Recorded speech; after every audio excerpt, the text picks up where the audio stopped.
مولاي صل وسلم دائما ابدا على حبيبك خير الخلق كلهم. کہ ہمارے علاقے کے شعور اور ادراک کا مکھن یہاں میرے سامنے موجود ہے.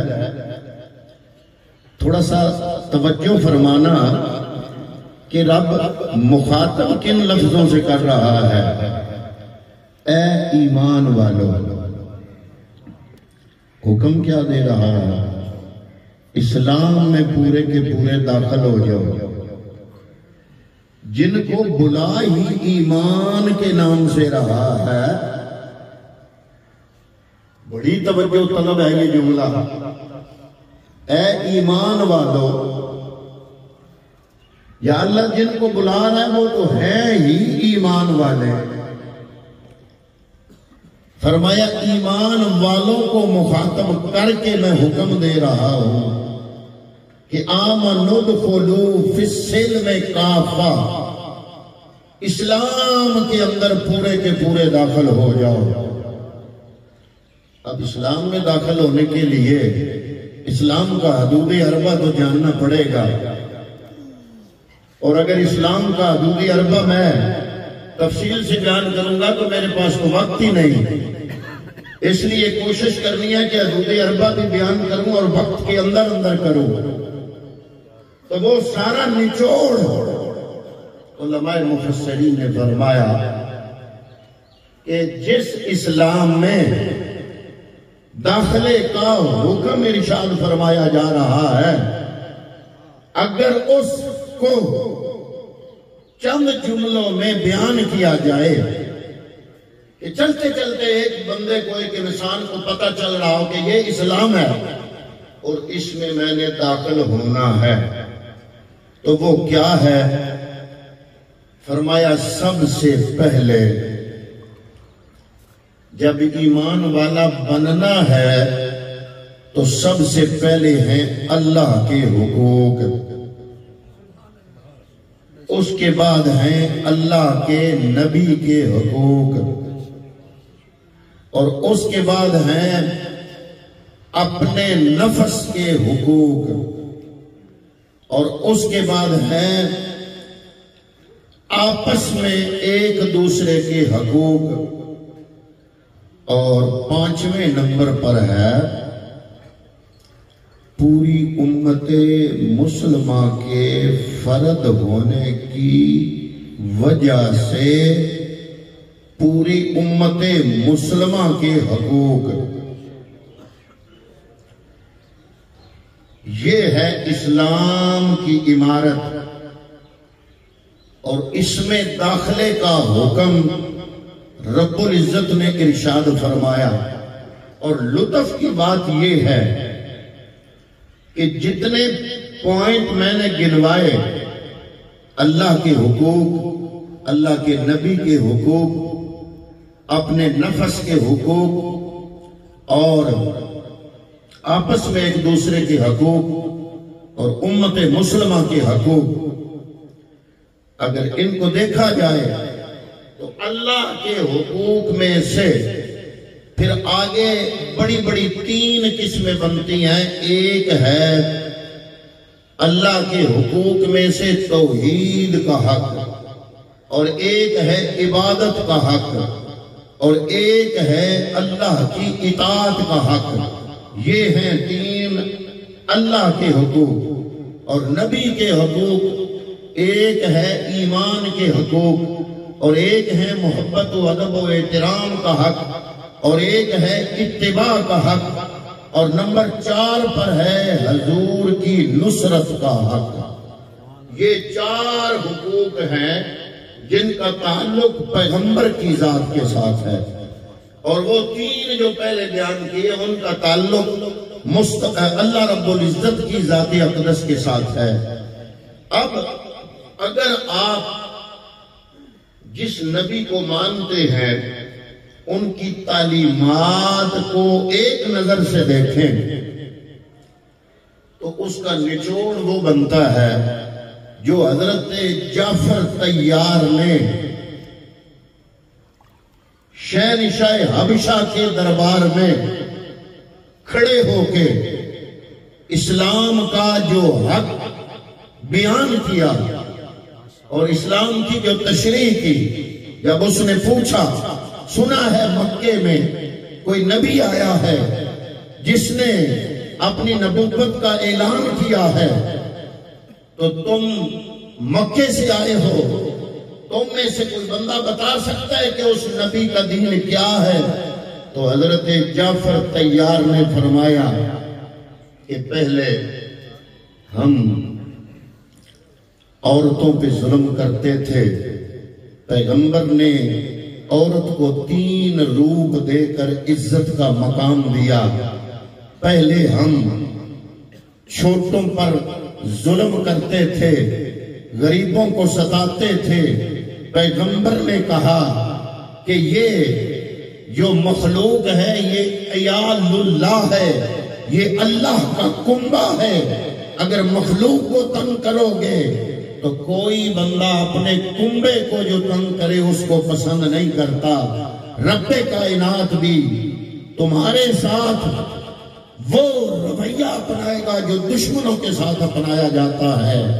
اگر تم نے اللہ کے عیال کو تنگ کیا، حضرت جعفر طیار نے وضاحت کی کہ ہم حرام کھاتے تھے، یہ نبی آئے، انہوں نے ہمیں حلال کھانے کا آرڈر دیا، ہم دوسروں کے حق کھاتے تھے، یہ پیغمبر آئے، انہوں نے دوسروں کے حقوق کی پامالی کی بجائے ان کی حفاظت کا ہمیں حکم دیا۔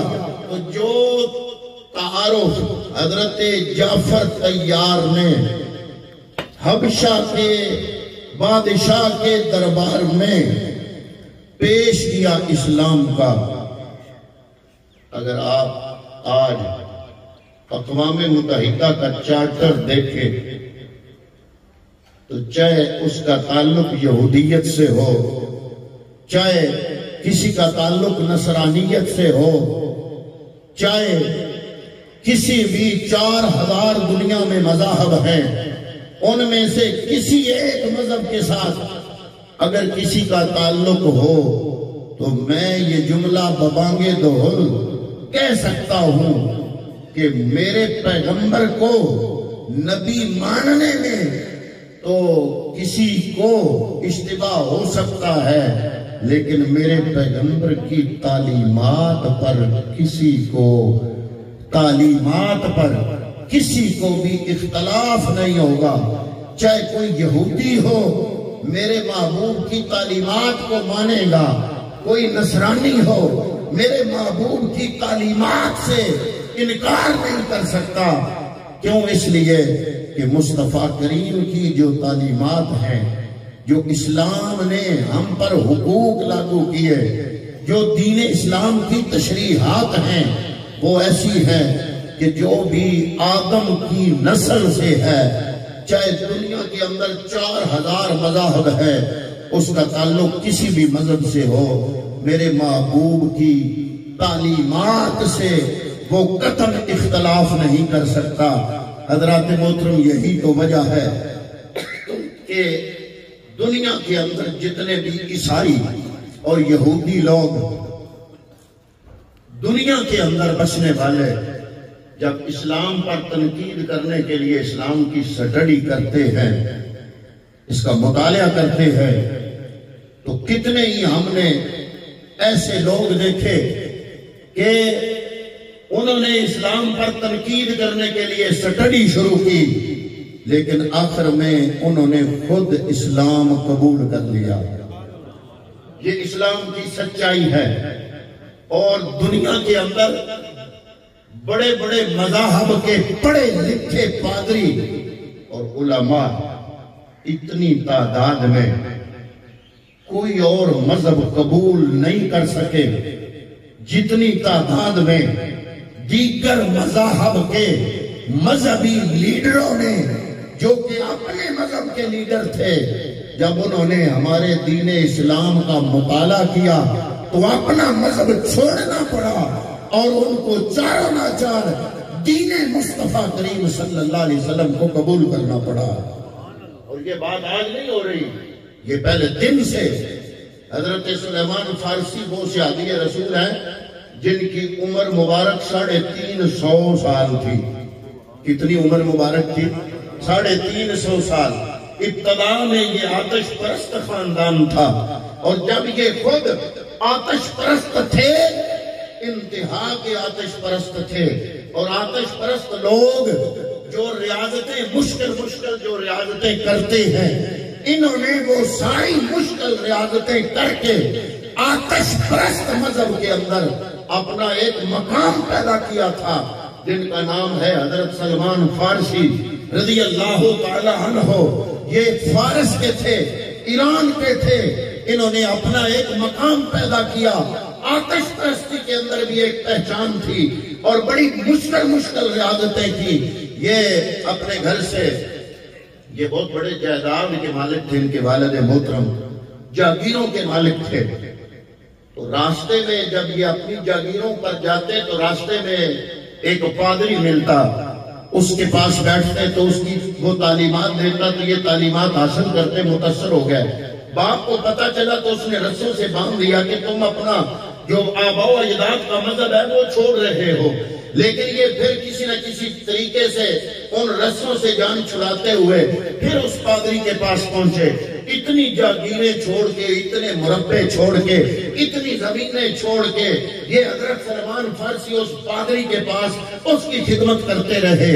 حضرات محترم جب وہ پادری فوت ہونے لگا، اس نے کہا تم نے ساری زندگی میری خدمت کی، اب جاتے جاتے میں تمہیں انعام دینا چاہتا ہوں. آپ نے فرمایا میں چاہتا بھی یہی ہوں کہ پادری صاحب مجھے کوئی انعام دے. اس نے کہا کہ یہاں سے غموریہ چلے جاؤ، ایک علاقہ ہے وہاں ایک بہت بڑا پادری ہے جو کہ اس وقت انجیل کا بہت بڑا عالم ہے. تم اس کی بارگاہ میں جاؤ اور جا کے عیسائیت کا مزید علم حاصل کرو. یہ فرماتے ہیں کہ میں غموریہ چلا گیا.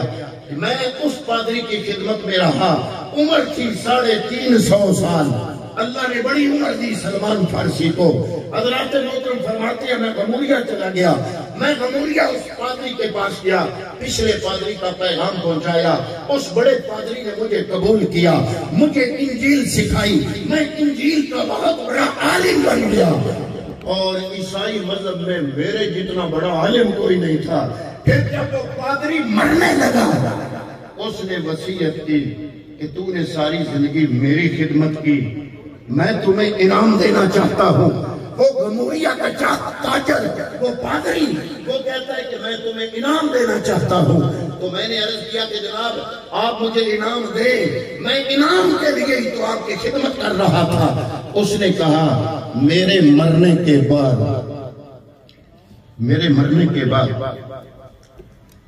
ایک وقت آنے والا ہے، میرا مذہب بتاتا ہے، انجیل کی تعلیمات بتاتی ہیں، ایک پیغمبر آخر الزمان کا ظہور ہونے والا ہے.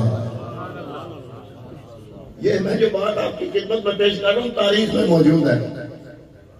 وہ بڑا پادری کہہ رہا تھا تم نے میری خدمت بڑی کی. عوام کو ہم یہ باتیں نہیں بتاتے، تو نے میری خدمت کی، ساری زندگی میری خدمت کی، میں تمہیں انعام دے رہا ہوں. وہ انعام یہ ہے کہ اس پیغمبر اکرم کے ظہور کا وقت قریب ہے. جو ہماری کتابیں بتاتی ہیں وہ یہ ہے کہ جہاں پیدا ہوگا وہاں سے ہجرت کر کے یثرب جائے گا. تم یثرب چلے جاؤ، اس کی قوم اس کو وہاں سے نکالے گی. وہ یثرب آئے گا تو تم اس سے ملاقات کرنا اور میرا بھی سلام کہنا. اور میری وصیت ہے ساری زندگی میں نے تم کو انجیل کی تعلیم دی. یہ تعلیمات اس وقت تک ہیں جب تک اس پیغمبر اکرم کا ظہور نہیں ہوتا. جب وہ اپنی نبوت کا اعلان کر دے گا، میری وصیت ہے کہ یہ عیسائیت چھوڑ کے محمد عربی کا دامن پکڑ کے اسلام قبول کر لینا. آپ فرماتے ہیں کہ میں غموریہ سے نکلا، مدینے کی طرف سفر کر رہا تھا تو کیا ہوا، وہ دور ایسا تھا، راستے میں ایک قافلہ آیا. انہوں نے مجھے اغوا کر لیا، آگے غلام بنا کے بیچ دیا، میں غلاموں کی طرح بکتا بکاتا تھا جاگیردار۔ ہدایت حاصل کرنے کی طلب نے، اس طلب نے مجھے سفر پہ مجبور کیا۔ اس سفر میں میں بکتا بکاتا غلام بنتا، ایک خریدتا وہ آگے بیچ دیتا، وہ خریدتا وہ آگے بیچ دیتا، میں بکتا بکاتا مدینے پہنچ گیا۔ کبھی عرش پر، کبھی فرش پر، کبھی ان کے در، کبھی در بدر، غم عاشقی تیرا شکریہ میں کہاں کہاں سے گزر گیا۔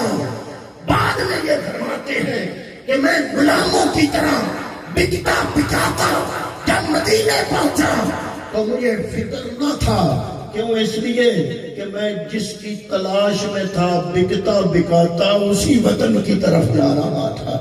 وہ کہتے ہیں کہ یہودی نے مجھے خرید لیا، اس نے باغ کی رکھوالی کے لیے مجھے رکھا، میں باغ کی رکھوالی کرنے لگا، اتنے میں اس اپنے مالک یہودی کے حکم سے کھجور کے درخت پہ چڑھ کے میں کھجوریں توڑ رہا تھا تو میرے کانوں میں آواز آئی، مدینے سے ایک قافلہ باہر کی طرف نکل رہا تھا اور وہ قافلہ پڑھ رہا تھا، طلع البدر علینا من ثنیات الوداع وجب الشکر علینا ماذا للہ داعی۔ جب میں نے وہ الفاظ سنے اس قافلے کے اور ساتھ آواز آئی کہ مصطفیٰ کریم نبی آخر الزمان مدینے میں آ گئے، وہ کہتا ہے آپ فرماتے ہیں میں کھجوریں توڑ رہا تھا، وہ کھجوریں میرے ہاتھوں میں نے نیچے چھلانگ لگائی۔ مالک نے سمجھا غلام ہے بھاگ رہا ہے تو میں نے کہا فکر نہ کرو، میں آ جاؤں گا واپس، تمہارا غلام ہوں، بھاگتا نہیں ہوں، ذرا مجھے جانے دو، یہ جو آواز آ رہی ہے مجھے پتا چلے کون ہے۔ آپ فرماتے ہیں میں تو جاگیردار تھا، جس ہستی کے لیے غلام بنتا بکتا بکاتا وہاں پہنچا۔ ہاں میں نے اس آخری پادری سے نشانیاں پوچھی کہ اس پیغمبر کی نشانیاں مجھے بتاؤ، اس نے 3 نشانیاں بتائیں۔ پہلی نشانی یہ بتائی، فرمایا کہ وہ زکوٰۃ وصول نہیں کرے گا۔ دوسری نشانی فرمایا ہدیہ قبول کرے گا، ہدیہ قبول کرے گا۔ اور تیسری نشانی اس پادری نے کہا کہ دونوں کندھوں کے درمیان کبوتر کے انڈے جتنا گوشت جسم کے رنگت سے مشابہت رکھتا ہوا خوبصورت سا ابھار 2 کندھوں کے درمیان میں ہوگا تو وہ مہر نبوت ہے۔ وہ فرماتے ہیں یہ تینوں نشانیاں مجھے دی گئی۔ میں جب کھجور سے نیچے اترا میرے ہاتھوں میں وہ توڑی ہوئی کھجوریں موجود تھیں، میں دوڑتا ہوا اس طرف گیا جہاں سے آواز آ رہی تھی طلع البدر علینا من ثنیات الوداع وجب الشکر علینا ماذا للہ داعی۔ تو میں وہاں اس مجمع میں پہنچا، دیکھا مصطفیٰ کریم جلوہ گر ہے، میں حاضر ہوا، میرے ہاتھوں میں جو کھجوریں تھی میں نے پیش کی۔ حضور نے فرمایا یہ کیا ہے؟ میں نے عرض کیا حضور یہ زکوٰۃ ہے۔ یہ کیا ہے؟ یہ زکوٰۃ ہے، یہ زکوٰۃ ہے۔ حضور نے فرمایا ہم نبی زکوٰۃ نہیں لیتے، یہ لوگوں کا میل ہوتا ہے، یہ لے جاؤ۔ وہ حضرت سلمان فارسی فرماتے ہیں پہلی نشانی پوری ہوئی، میں واپس آیا، مالک کو کہا کہ میں تمہیں کہہ رہا تھا نا کہ میں آ رہا ہوں واپس۔ دوسرے دن پھر کھجوریں توڑ رہا تھا، کھجوریں توڑ کے وہ کھجوریں لے کے پھر حضور کی بارگاہ میں، یا رسول اللہ میں حاضر ہوں۔ کون ہیں انجیل کے بہت بڑے عالم، 2 پادریوں سے پڑھے ہوئے، اس وقت پوری عیسائیت کے اندر سلمان فارسی سے بڑا انجیل کا عالم کوئی نہیں تھا۔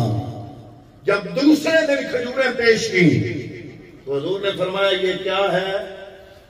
تو عرض کی حضور یہ ہدیہ ہے، یہ تحفہ ہے۔ گفٹ حضور نے وصول کی، خود بھی تناول فرمائی، ساتھیوں کو بھی دیں۔ اب وہ فرماتے ہیں کہ 2 نشانیاں پوری ہو گئی، تیسری باقی تھی۔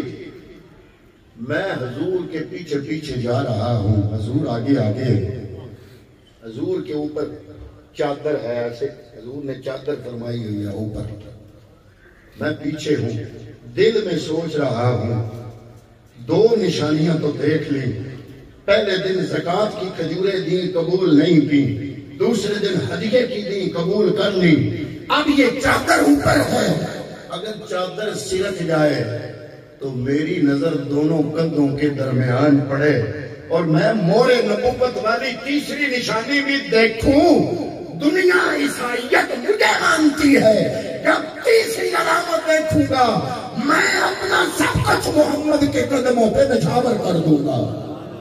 اب یہ سوچ ہی رہے تھے، کہتے ہیں اسی سوچ سے میں پیچھے پیچھے، اچانک حضور رک گئے، آگے آگے حضور ہے، پیچھے پیچھے سلمان فارسی ہے، فرماتے ہیں حضور رک گئے، حضور کھڑے ہوئے، حضور نے فرمایا فَأَلْقَى رِدَاءَهُ فَأَلْقَى رِدَاءَهُ وَقَالَ انظر إِلَىٰ مَا أُمِرْتَ بِهِ، حضور نے چادر اتاری، میری طرف پھینکی اور ارشاد فرمایا اے سلمان فارسی دیکھ لو جو تمہیں حکم دیا گیا ہے، وہ نشانی بھی دیکھ لو۔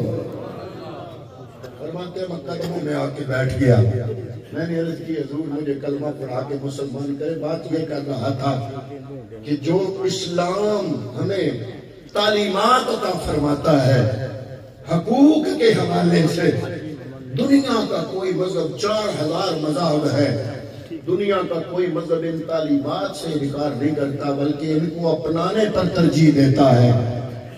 گندے ہوں گے تو ہم، کمزور عمل میں ہوں گے تو ہم، لیکن دین اسلام کی تعلیمات میں کوئی شک، دنیا کے اندر کوئی ایسا مذہب آپ کو نہیں ملے گا جو مذہب یہ کہے کہ تمہاری جنت ماں کے قدموں میں ہے۔ دنیا کے اندر کوئی مذہب ایسا نہیں ملے گا جو کہے کہ عمل جتنے اچھے کر لو، تہجد گزار بن جاؤ، شب زندہ دار بن جاؤ، 50 حج کر لو، اتنے تک جنت نہیں جا سکتے جتنے تک سگا باپ راضی نہیں ہوتا۔ سگا باپ اگر راضی ہے، عمل تھوڑا بھی ہوا تو وہ رب العالمین کی بارگاہ میں قبول ہوگا۔ تو حضرات محترم، میرے گزارش کرنے کا مطلب یہ تھا کہ والدین کے حقوق ہوں، اولاد کے حقوق ہوں، یہ حقوق اتنے لینتھی اور لمبے ہیں کہ کسی ایک کو چھیڑا جائے تو ساری گفتگو اسی پہ۔ میری بات کرنے کا مطلب صرف اور صرف یہ ہے کہ حقوق جتنے بھی ہوں، دنیا کے اندر 4000 مذاہب میں سے اگر لوگوں کے حقوق کی بات کی تو دین اسلام نے کی، اگر ماں کو درجہ دیا تو دین اسلام نے دیا، باپ کو عظمت دی تو دین اسلام نے دی۔ تو جو تعلیمات ہیں وہ دنیا کا کوئی یہودی بھی ہو یا عیسائی بھی ہو، دنیا کا کوئی مذہبی لیڈر دین اسلام کی تعلیمات کا انکار نہیں کر سکتا۔ وہ یہی کہے گا کہ جو محمد عربی کا دین بتاتا ہے نا وہ سچ ہے، کیوں اس میں مظلوم کی مدد ہے۔ عورت کو 3 روپ دے کر، پہلے بیٹی کی صورت میں، پھر بیوی کی صورت میں، پھر ماں کی صورت میں، عورت کو 3 عزت کے روپ دے کر اسلام نے جو مقام دیا وہ مقام دنیا کا کوئی مذہب نہیں دیتا۔ اور اولاد کے حقوق جتنے اسلام نے دیے اتنا دنیا کا کوئی مذہب نہیں دیتا۔ پیغمبر اکرم نے فرمایا جس کا معصوم بچہ فوت ہو جائے وہ جنت میں میرے ساتھ ایسے ہوگا جیسے یہ 2 انگلیاں ہیں۔ یا رسول اللہ، پہلے ارشاد فرمایا 2 بچے، ایک صحابی کھڑا ہو گیا، اس نے کہا کہ جس کے 2 نہ ہوں، فرمایا 1۔ تیسرا صحابی کھڑا ہو گیا، یا رسول اللہ جس کا ہو ہی نہ، فرمایا جس کا کوئی نہیں ہوگا اس کا والی اور وارث جنت میں میں محمد مصطفیٰ ہوں گا۔ جس کا کوئی نہیں ہوگا اس کا میں ہوں گا۔ جس کا جوان بیٹا فوت ہو جائے، اب میں اگلی بات جو کرنے لگا ہوں نا ہے میرے آخری جملے، اور تھوڑا سا کبھی آپ اٹھ کے آگے آ جائیں نا تو یہ آپ دعا کا ہی وقت ہے، دعا کرنی ہے ہم نے، آگے آ جائیں، جگہ بڑی آگے موجود ہے اور پیچھے سے لوگ آ رہے ہیں، ان کے بیٹھنے کی جگہ بن جائے گی، بڑی مہربانی، تکلیف کی معذرت۔ اسی دوران ہمارے سٹیج پر حضرت قبلہ پیر سید کیسر عباس صاحب دامت برکاتکم العالیہ گجل شریف، آپ تشریف لائے، سٹیج کی زینت بنے، ہم ان کو خوش آمدید کہتے ہیں۔ ماشاءاللہ، تکلیف کے لیے معذرت خواہ ہوں۔ تو حضرات محترم، میں جو گزارش پیش کر رہا ہوں، جتنے بھی مجھے احکامات ملے ان سارے احکامات کو میں نے اکٹھا کیا اور اکٹھا کر کے ایک عنوان بنایا، اور ایک عنوان بنا کے وہ آپ کی خدمت میں پیش کیا۔ اس کا نچوڑ کیا ہے کہ دین اسلام جو حقوق کی بات کرتا ہے دنیا کا کوئی مذہب نہیں کرتا۔ اب جس کا چھوٹا بچہ فوت ہو جائے، وہ چھوٹا بچہ حضور فرماتے ہیں وہ اللہ کی بارگاہ میں اتنا جھگڑے گا کہ رب فرمائے گا جھگڑا لو، تم بھی جنت جاؤ، اپنے ماں باپ کو بھی لے جاؤ۔ اور جس کا جوان بیٹا انتقال کر جائے، اس میں کیا حکمت ہے؟ اب یہ بات میں کرنے لگا ہوں، اب میں ایسا جملہ بولنے لگا ہوں جو آپ کو حیران کر دے گا۔ جوان بیٹا اس کا فوت ہوتا ہے جو رب کا محبوب ہو۔